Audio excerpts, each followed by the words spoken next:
In today's episode, we talk about how Anne Robinson can help you on your fitness journey and why our clients piss us off. I just feel like they all possess these skills that they never practice, but just through, so like pub quiz type knowledge, you just pick shit up just as you go. But anyway, only song's your weakest link. It's your point. Why don't you start us off? So the reason I thought there's kind of two prongs to it. So there's a performance side to it, where I've kind of been talking about to a lot of my CrossFit clients about this, where everyone has their strengths and weaknesses within it because it's so vast and there's so much shit going on. But then you can also take it back a layer from performance, and then you can go even just generally from people building their aesthetics, right? Or building their bodies, and then you can take it even back a layer, and then you can talk about like your surroundings or your environment, like as your partner, the person that's holding you back, is it your friends, is it your social circle? So we can all maybe hash each of those bits out individually. But the reason why I brought this up was because like I just recently injured my elbow, and then I was having a conversation with someone, and then I also heard another phrase, weak things break. So I was like, did I injure myself because I lifted incorrectly, or did I injure myself because that area of my body was a weakness? Did I neglect things like accessories? Did I neglect things like your rehab and prehab? Did I neglect things like mobility or recovery? So like it was just more so that. So I wanted to get your guys' thoughts on it as well, and then I can begin to flesh out my thoughts from a more performance perspective side of things. I think from a kind of performance gym perspective and stuff is something that authentically, like I can speak about, historically have been Mr. Injured for as long as you've known me. So maybe the fucking 10 years. As long as you've known me as well, right? And a lot of that could be down to fucking my mechanics and whatever, but generally and probably, it's from avoiding those weaknesses and like going into the gym, like especially when you're younger and you maybe don't know what you're talking about and whatever, and just let's do chest. Yeah, always. Do you know, it's almost like your weaknesses most of the time feel like a hindrance, feel that you can't be arsed working on them, you can't be arsed addressing them. They feel like just unnecessary things that you don't want to be doing, don't want to be addressing. And then that could probably be carried over to like maybe elements of your life. Or weaknesses, you don't like things that are maybe holding you back. It's the thought of addressing them becomes like, it's a pain in the ass if I have to deal with that. I'd rather just keep doing the stuff that I'm doing. It almost becomes overwhelming. Yep. At the front. sense, yeah. Yep. Exactly. So we've spoke about this before, and it almost like that anxiety thing is this. People get anxious about the things that they're avoiding the most. So it's like it can become those weakness things. Yeah. So like if people have terrible knees, for example, it's like how much rehab have you put in this week if you have to calculate it into minutes? Yeah. Can I How many have you done this week? I've not done any this week, right? But it's Thursday, Evan. But I ran from Manda's work at Cathkin to the wee gym in East Kilbride on concrete. That's uphill. That's uphill. Mostly. And I can walk today. Wow. So You know Sarah seen you? did she? Aye. I was dying in the side of the road. Seen everywhere. I was trying to flag down a lift. So running with his stomach. But the point I'm making is that like when you kind of plant so say you do have a weakness like with your body or whatever, and it's an injury or whatever, the day you plant the seed's not when you like pick the fruit. Right. So the rehab that I've been doing for a long time is now starting to pay off, because once upon a time I couldn't walk down the stairs in Pure Gym. Like, and I'm not even kidding on, right? I had to get the lift. That's right. Weird. I was probably a wee bit overweight as well, right? Because I couldn't run, I couldn't do it, and I was sad, blah, blah, blah, right? But right, I was sad. Blah, blah, blah. Right. But imagine being like a PT that needs to get the lift down in the gym. Like what that looks like. Yeah, totally. And it's funny as well sometimes where the amount of work required in order to fix a problem isn't as big as sometimes people think. The main hurdle becomes the actually starting of the thing itself. Do you know what I mean? Because they're like, oh, I'll wait until my knee's better, then I'll start doing like my rehab work, or I'll wait until my elbow starts to feel a wee bit better. Whereas a lot of the times when it comes to the performance side of things, like what I've learned is that a lot of movement is medicine in a way. So like the more you're moving, the more you're active, the more banded tricep or hamstring curls that you're doing, like that actually in turn helps you. And then like you said, you often get to a few weeks down the line when you're not really expecting it, you get to pick that fruit and you're like, huh. But then this is the next thing that comes in. then Because you're feeling better, what ends up happening? Jump in too soon, didn't you? Not even just that. You end up not doing the things that were Yeah. making you feel good in the first place. Good point, yeah. So it's not that, you're only as strong as your weakest link. So you just work on it for like a couple of weeks, you get there and then you're good and then you need to forget it. You need to continue to do it day in, day out.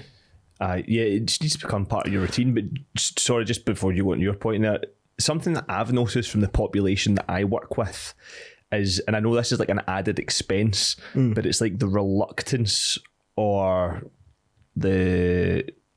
reluctance to go to see a physio. Oh yeah. Right, see the amount of clients that I've had over the years, right, and they come to me, the trainer, oh, I've got this problem, and I say, go to a physio. I've had that conversation so many times. Go to the physio, Yeah. get the person that deals with the body to sort it, and then come back to the person that deals with the training to then sort it. But see, sometimes it takes you 4, 5, 6, 7, 8, 9, 10 conversations with somebody. I'm going through it right now with 2 clients. Right now. Name and shame. Not doing Okay. it, but fucking get to a physio. Nah, it's a pain in the ass, man. Because I'm like, well, I can only help you so much right now because I don't know what's going on. Yeah. Like, Yeah. and you don't know what's going on. We're playing a guessing game. Yeah. We're wasting more fucking time. Exactly. This is what happens. You just waste time. Don't address it. You waste time. Yeah. And it just continues, and then probably gets worse. I think it comes from that whole avoidance thing. Do you know what I mean? Like the more you avoid it, the worse it gets as well. You're comfortable doing Aye. it, don't you? And it's just one of those things that, again, we'll have areas in whether it be our performance, life or business that we'll be avoiding and being like, oh, so this is why I was thinking like it doesn't just apply necessarily to performance or fixing a sore elbow or fixing a sore knee. Goes It's beyond like that. there's other weaknesses within your training or within your life or within your work or relationships that also can be addressed, but people just are afraid to do it because the thought of doing it is bigger than the actual doing it itself. Because back to that, I think we said it last week with the anxiety thing. Was it last week, week before we were talking about it? You think about it and build up in your head for something that might take 48 seconds and it wasn't that bad. 48 seconds. You've lived it twice. Very accurate You know? amount of time. Precise. Very Sometimes precise. not quick, do you know what I'm saying? And it is like you've built up in your head beforehand and all that and made it a bigger deal, make it worse. You've lived it twice, that's what you said. Yeah, You've no, lived it yeah, twice. exactly. See, the thing is as well with it, it's not sexy. To see all the work that that needs doing and whatever, all the stuff that you're avoiding and all. A lot of the times it's not sexy. So then when you maybe look at somebody's program, you're like, right, okay, but you've done your bench press. I'm making it up. You've done your squat. You've done this, but you didn't do your rehab at the end of your session or the start. Whenever you put it in, oh, I didn't have time. Right. That's the thing you should be prioritising right now. Do you know what I mean? So you make time for the things you prioritise, and that applies to anything. So see if like people ever not get time for this just because you're not prioritising it. But I bet you if it's something like fucking going out for cocktails with the girls, you'd find time for that. Love I that. had so that it's funny that you mentioned that, right? So I had a client who was notoriously just not doing a lot of their accessory work that was going to help them with some of the problems that they were having. Get to the end of the session, but I don't have any time. I was too busy focusing on the big sexy stuff, the snatching or the clean and jerks and the workouts and all the rest of it. So instead of me just tacking at the end of their training accessories and then a list of things that I needed them to do, put it on. I put it in at the start. And then I said like workout 1. So I called it workout 1 or workout A. And then I listed like 10 minute AMRAP at 75% and then just wrote down the accessory movements. Right? But just made it like a workout and then put it at the start and I went, do this, but just do it at 75%. It's kind of like a warm-up workout.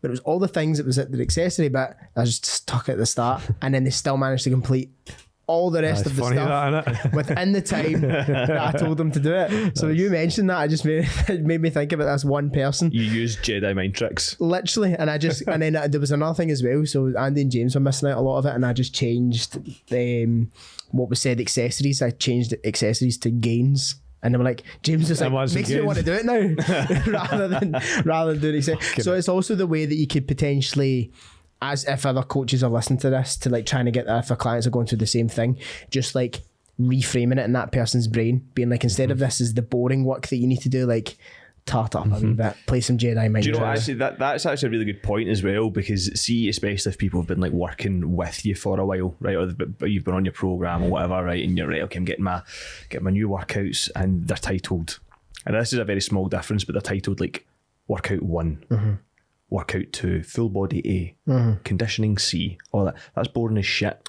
Yeah. But see, as soon as you tart something up a little bit and you call it Big Booty Builder Mayhem 1, right? I send that to all my guy clients, right? But then that's exciting, right? Yeah. But basically what you're actually kind of doing with that is you're turning it from like this, these are my workouts, to like this is like my mission, or this is like something. So it's actually like, this is this is my fucking whatever it is. Yeah. If you don't like training, I think that, or you don't find it the most sexy, enjoyable thing, I think that definitely definitely 100%. works. But then it also works for people that love training. There's aspects of their training that they're just neglecting. That's The great. exact same The thing. word I was looking for was project. It turns it into this project. I can't remember Mark. Like I actually got it from Mark Strathern, and like he called mine like Shout out, Mark. Shout out Mark, like ginormous Ev or something like that. When I was trying to get a bit bigger, and just various wee things like that. Tell you And about- I know when I was trying to get bigger, and it didn't happen. No, that's actually that's quite cool actually. It's funny that the way as soon as you start to reframe something that people just instantly have a. There was something I was going to mention off the back of what you said. It'll pop back into me. Anyway, pop back into me. Right. Oh, bye, hey. Hey, oh, Hey. yeah. Keep. Do you know that is my Keep chatting. third coffee of today? I was actually Half 10, bruv. So see when I sat down, I was kind of halfway through that. I was like, my heart's going a bit fast. I've had a double shot latte, 2, 1 in the house, 1 on the go, and then a wee iced coffee there Wow, man. as well. I know, which is fucking, a lot. which is mad. I've had a single espresso. So see in terms Wait a of like, minute. A single espresso. I think it's a single. Why would you have a single espresso? I just call it a single espresso, but it's because I make it. I just go like that once. Could be twice. Could be the amount of 2. Who knows? Who even knows how to measure that? You know what I mean? Most people. I just scoop it in, goosh, flatten it. you're good Put with it in. your sound effects and the goosh. Aye. I'm just wondering. It's an odd like metric. I call it a single. like, Right? see if you're getting It's an just one espresso. scoop. You know the black whoever- scoop you get with your coffee, and you. It's like, did you get that? Is that a Yeah. is that a global Is it I like think so. measurement? Yeah, maybe. One of them. right? Okay. Is that a single? Who knows? Do you know what I'm saying? we're Have like- you get two nibs out your coffee machine? Yeah. 2 nubbins. So if you get 2 nubbins, Uh-huh. sometimes like just one nubbin is a single shot. Then the second nubbin is a I double don't know shot. if mine is like high tech enough for that. Do you know what I mean? Whatever, It doesn't just matter. comes out the So- double nubbin. Doesn't matter. Going to move on. Still chatting about kind of weakest links and stuff, and this is probably maybe more, well, it's be applicable to your guys and to the people that you work with, but maybe more towards me and you, like kind of environmental kind of factors and stuff like that. And a lot of you've obviously got a very kind of performance heavy and like client base environment, the people that you work with, your message and all that. Like for me, yours is probably a little bit more than mine.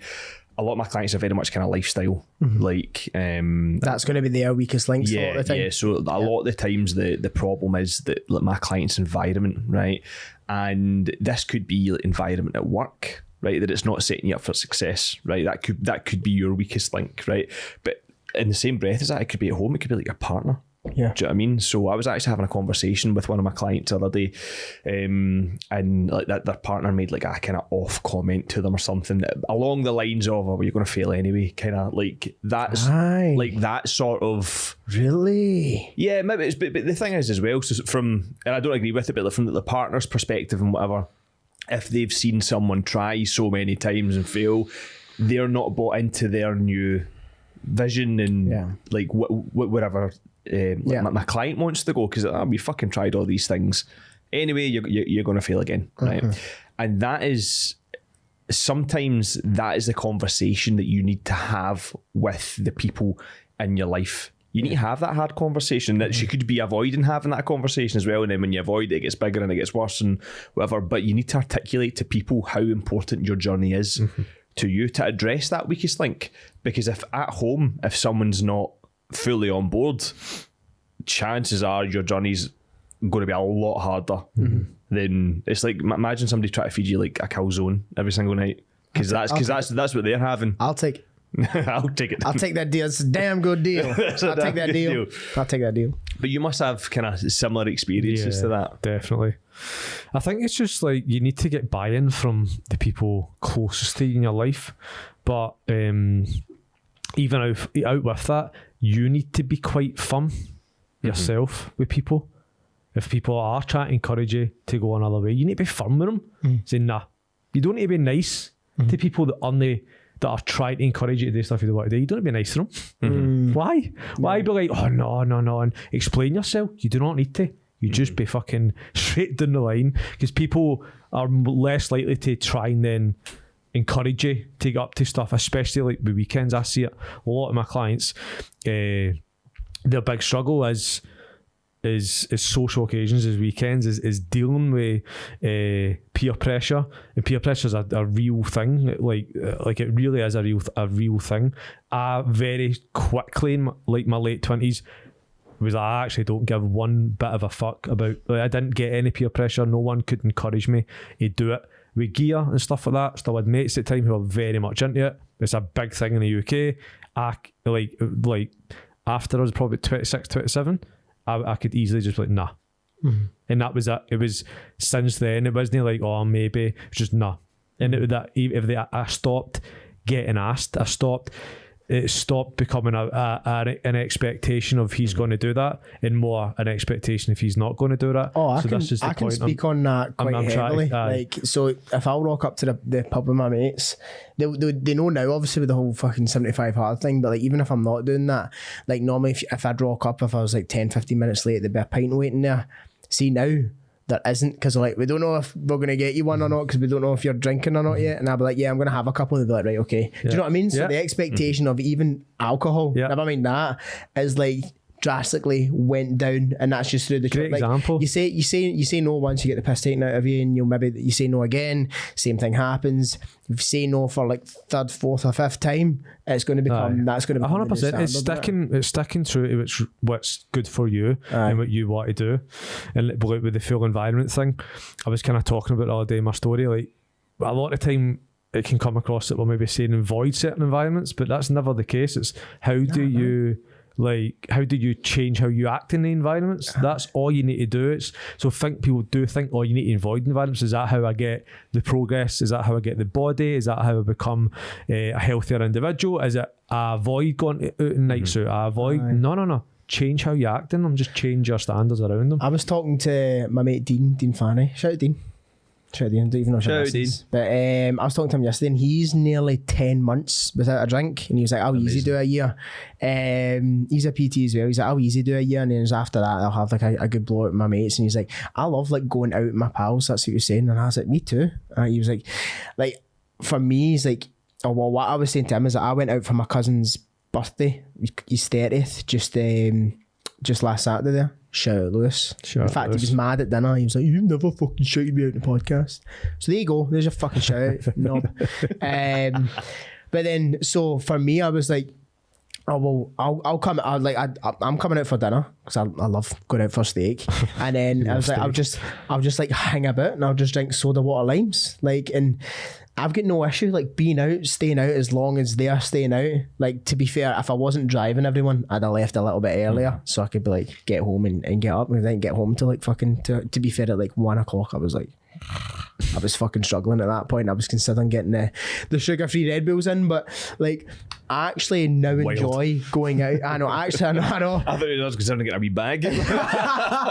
Still not booze, so but I was considering like just fucking getting on the Red Bulls and try to stay up a wee bit, but I was like, nah, we'll just. But for me, like, I actually enjoy now going out sober, because it's now become a bit of a fun game for me to just look at everyone and just like people watch and just be like, you take things in from a bit of a different perspective. Definitely. Do you know what I mean? And at the end of the day, like, see the next morning, you wake up, like I've found that I still wake up feeling pure hungover, a bit groggy. Like a bit hungover, like whether that be down to the lack of sleep, whether you've been drinking like fucking too many Coke Zeros or something like that, and you feel a wee bit like, I don't know, dry mouth the next morning. So I'm like, You're still getting the same shite from staying out late, except I've just probably saved myself like 150 quid from just not boozing. Do you know what I mean?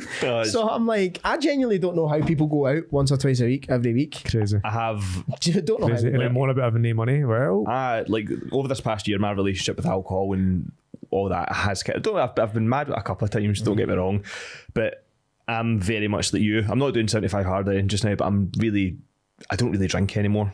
Like me and you had a couple of drinks at the Scotland game, but that was the first time in months that I've drank. But see, going out sober, I have a very, very small tolerance of drunk people. Yeah. Like, tiny. I've worked on that, And though. I can't hide it. Yeah. I can't hide it. I tell folk, like, you're bugging me.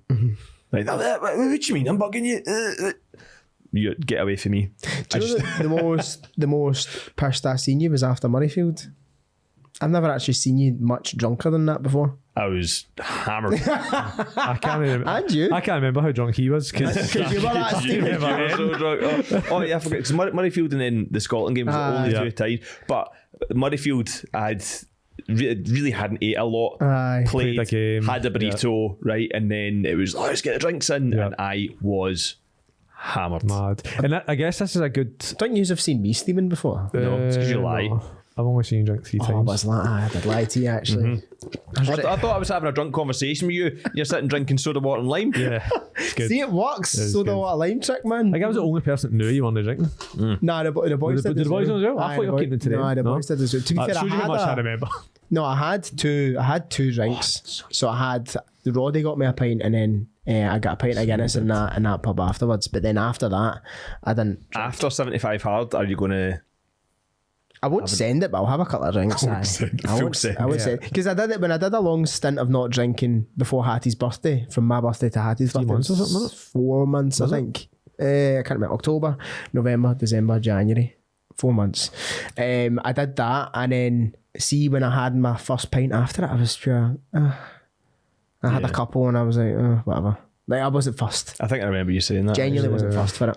Are we quite happy with what we? Is there anything else you want to add to that? Oh, one more very quickly on the strongest your weakest link type thing. When it comes to performance, like environmental factors still matter as well to even like the performance style people. Do you know what I mean? Because like, and it's not so much maybe the external pressures from their friends or from work, because they can probably generally handle them. It's more so maybe the training environment that they're in. So if they're training, they're trying to maybe like get like better at CrossFit, for example, but they're training in a pure gym, bit of a shite environment to be around. It's harder. You can do it 1,000,000%, and most of them, some of them, it's going to be a little bit harder than others, just due to kit or space or time or busyness or whatever. But again, even if you're training in like a JD, you're going at 7 o'clock and it's fucking mobbed. So like, the weakest link could be in your environment or the people that you're training with. Yeah. Do you know what? I've actually like. I totally agree with that point as well. So let's say from a CrossFit perspective, right? See if you are the best CrossFitter in the room, you need a different room. Yeah. Oh, aye. Do you know what I mean? 1,000,000%. So see if you are like wanting to get better at CrossFit and you're going to a pure gym and you're the best there, right? Your growth will be limited Fucking mate, 1,000,000%. by because I'm like bottom of the barrel. you're Like between in here. in this room. But I'm like fucking, I'm not that good, right? But then if I did go to like a pure gym, for example, a burpee box, jump overs, walking my hands, people think I'm fucking Matt Fraser. But I'm definitely really not. Really I not. am not Matt Fraser. It's Jason Bourne. Really not. Bottom of the barrel. So that's huge. Yeah. But again, it's a fine balance, because people who are new to the game can see like all the crazy shit that's happening in like an open gym, a CrossFit gym, and be like, what the fuck is going on in here? And it could be overwhelming. Aye. Or you could be someone who's somewhat in the middle and can see it and be inspired by it and be like, I'm going to try and chase that down. Yeah. So yeah, you're definitely right. But I think I couldn't have said that point any better, and I'm frustrated because you can soundbite it and I can't. It's happened a couple of times with It CrossFit has stuff. happened a couple of times. You've completed I have CrossFit though, so completed that's fucking it. Anyway, that's Moving on. Yeah, we move on. I quite like that. Another thing that you want to bring up as well is like Oh, here's the thing. All the ideas are my good ideas. it's not quite true, but pet peeves. Oh yeah, shit. Right, okay. In your kind of niche and with whatever. So kick us off. Right. So, in fact, it's funny that you mentioned earlier on about calling things like big booty, avalanche, whatever the fuck you I called didn't it. say avalanche, you said avalanche. Whatever you called it, right? So, one of my biggest fucking pet peeves within CrossFit is people, just random folk, naming workouts. I can't fucking stand it. So say for example, This is right? my Godzilla pyramid. Aye, so like this workout's called Godzilla. It's a 15 calorie row, 15 wall balls, and I'm like, who gives a fuck? Why are you naming that? It's just a workout. Like, see the Frans and the Murphs. and the Murphs, they're named for like a reason. So Yeah. like Murph and all these other ones, they're named after veterans who have like lost their lives in battle, and it's a workout to commemorate or to remember them, essentially. That's what those workouts are Remember. down for. And like there's a series of workouts that are called the Girls, and they're kind of classic CrossFit workouts like Fran and Cindy and Helga. Isabel and all these sorts of things, right? So they're like kind of benchmark workouts that people test and retest again. So it's like, leave them alone. See your wee shitty fucking kettlebell swing, calorie row, box jump thing. Yeah, it might be the best workout ever. Just fucking call it a 10 or 15 or 20 minute AMRAP, whatever the fuck it is. Don't call it Avalanche, Godzilla, Avalanche Mode 5000. 2.0. Like, who gives a fuck? Just stop naming workouts. Do you know, is there people that are doing it? I see it all the time. Just call them out.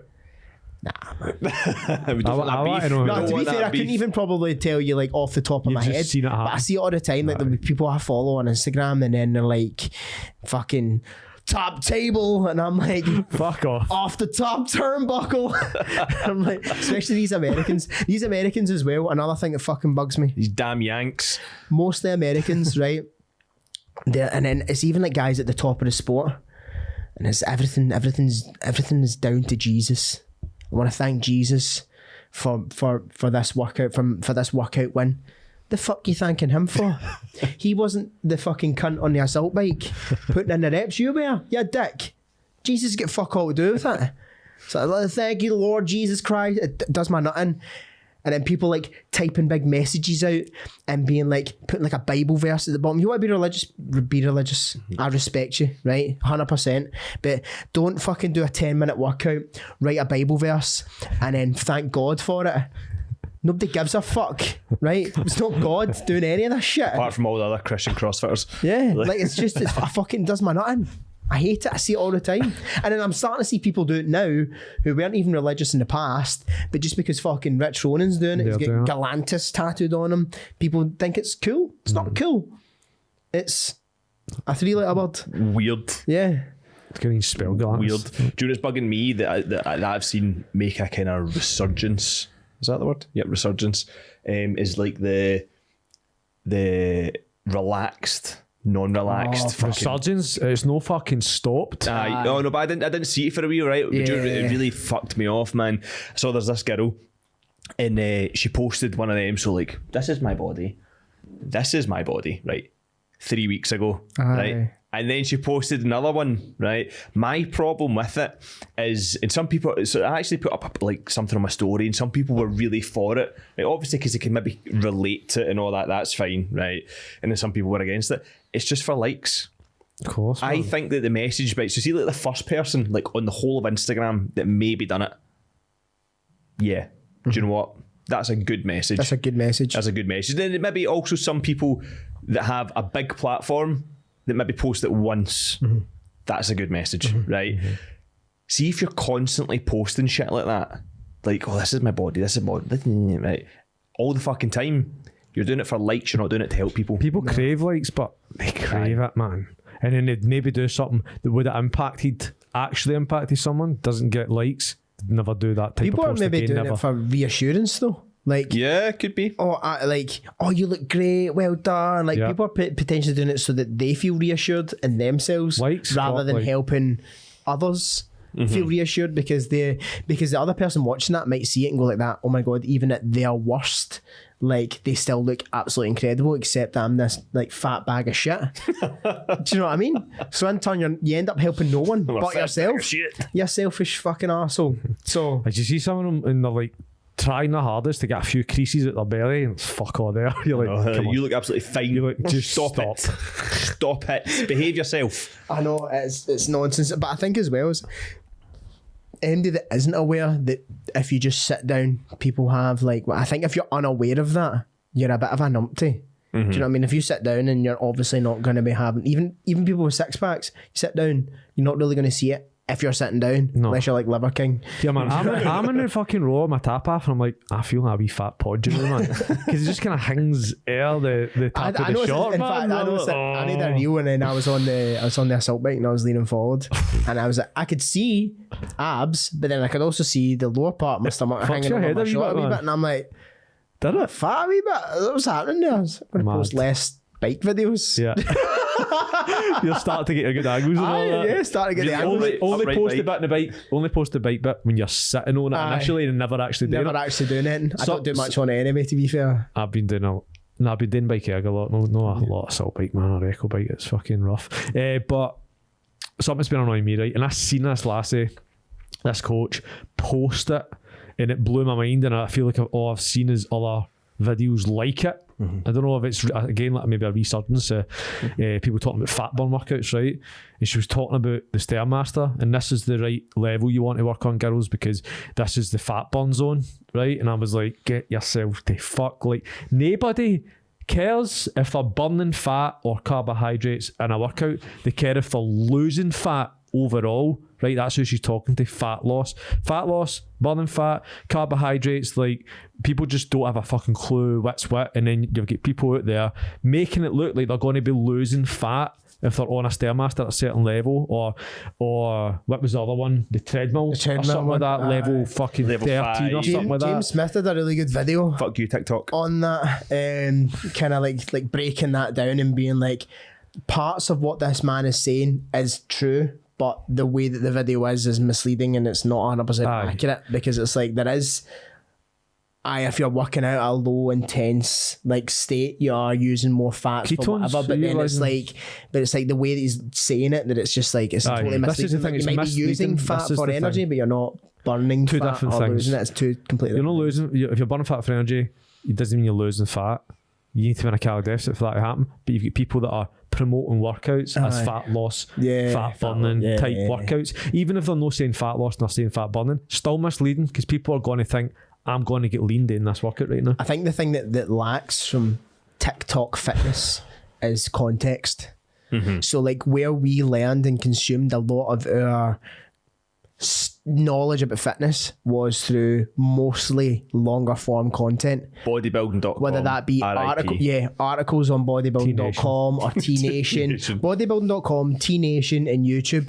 It's all longer form stuff. So Cali muscle a wee bit as well. so things generally had more context. So we kind of got a lot of our knowledge pre-TikTok era, whereas a lot of people now are like, that's their main source of knowledge comes from a 7-second, 12-second, 15-second clip where someone has to like elevator pitch style be like, lose fat, do 45 minutes of Stairmaster, goodbye. And then they're like, okay, and do you know what I mean? That's what I need to do. That's what I need to do. And this comes down to people, a lot of people emulate people, and you see a lot. People copy other people's videos rather than like the source of what the video where they got it from, for example. Like, instead of resorting to the source, resorting to the Bible, they resort to the person that's told in the story, and it's almost like Chinese whispers. That's it. And then you just like lose more and more context as more and more fucking idiots end up posting these videos. Do you know what I mean? Yeah. There's a video out there showing that firsthand. Someone videoing a Chinese whisper right through the end of the line, and it's like a completely different story. I think it's like fitness Chinese whispers. That'd be a good episode. But that would be a good I want to expand on that, not expand on it, but change it slightly. Pet peeves in terms of like your clients or people that you work with. Do you know what I'm trying to say? Or like the population that you work with. Yes. I've got one, but very quickly before I go on to that, I've got pet peeves about people that there's two avenues to it. PTs or people that use cuffs, right, for lateral raises. Stop it. I've got bigger shoulders than you and I've never done that in my life, right? Stop it. And then the second thing is attaching D handles to fixed machines. Also stop it. Also stop it. Also stop that. Why? Right, the machine is made for that movement. Flies, perfect example, right? Why do you feel like you need to attach two D handles to two handles to do the fly? Better contraction, better this, better that. No, you donut. It's not required whatsoever. It's a fucking Fugazi. It's a fugazi, it's a fugati, it's just a fucking someone done it. Chinese whispers, I'm gonna do that, I'm gonna do that. Oh, I got a better contraction in my chest. Shut the fuck up, mate. Did Arnold do it? Did Dorian Yates do it? No. They also done a lot of questionable stuff though. So are all these fucking donuts on TikTok. Yeah. So they're doing all God knows what as well, right? They still look like shit. So Yeah. forget, aside from the fact that they look like shit or not, right? They might even look better. They might look amazing, right? But you don't need to you don't need cuffs and you don't need to attach D handles to fix machines. Stop it. You're focusing on the wrong things. Do you know You're focusing on the wrong things. It's like putting a barbell on a leg press. Yeah. Why would you need to do that? You know, there was a video kicking about a guy doing a 45-degree leg press and he used to shoulder press as well. I shouldn't do Shock the that. system.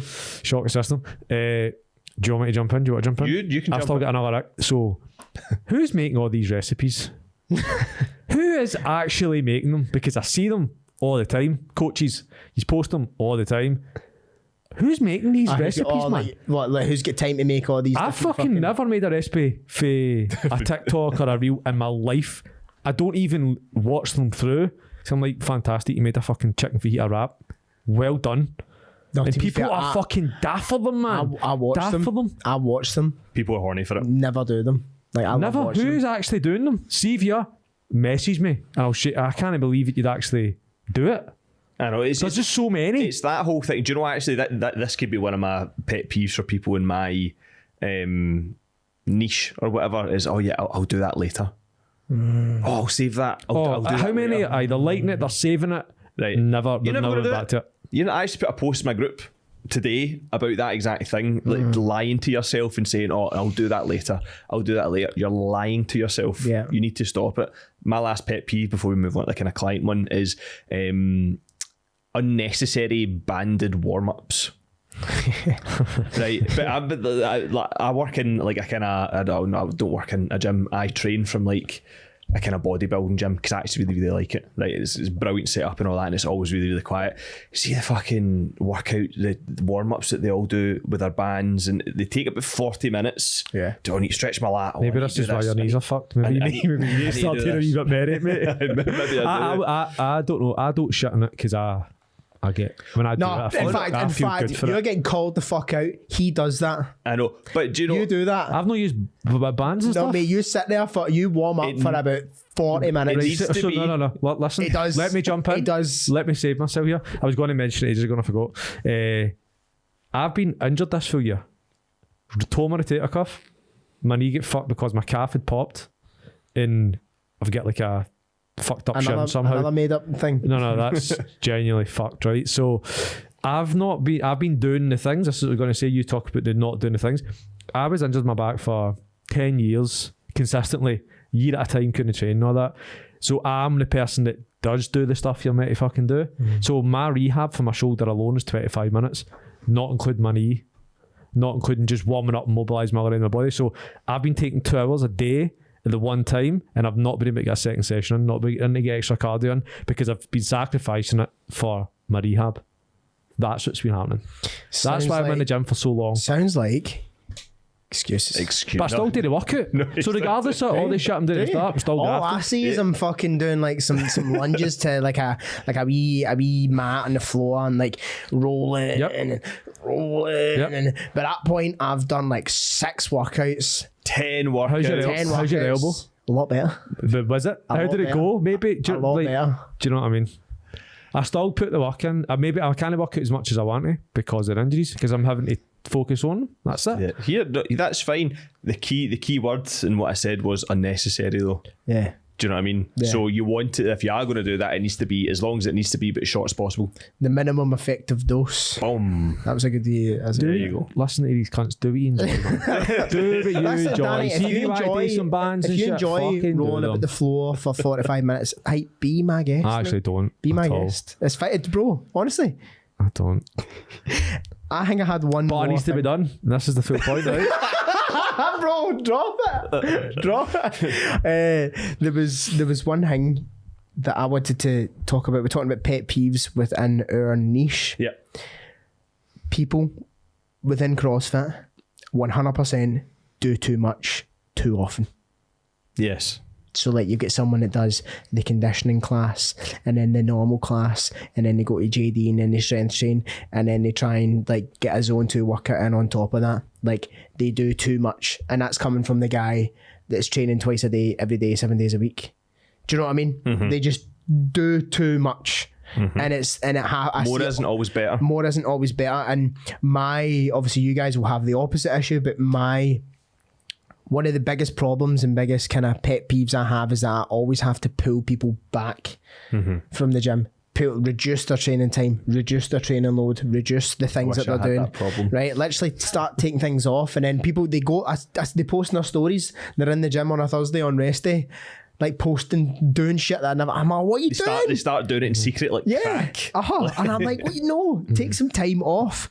So I think that, and again, this isn't everyone, obviously. This is like a select bunch of people, but they get into it, they fall in love with it, and then they just do too much, and then doing too much is going to hinder that progress. So like that's one of the things that I probably have to do. I do as well a lot now, man. Christopher, if you're listening to this, Does too much. listen to Jordan. You behave yourself, Chris. Aye. Christopher, Nah, if you he's want to get join the better. Gainline You've team, get just- better, mate. just- You've get better. Just join. If you have a point, very, very quickly. No, No, you happy with that?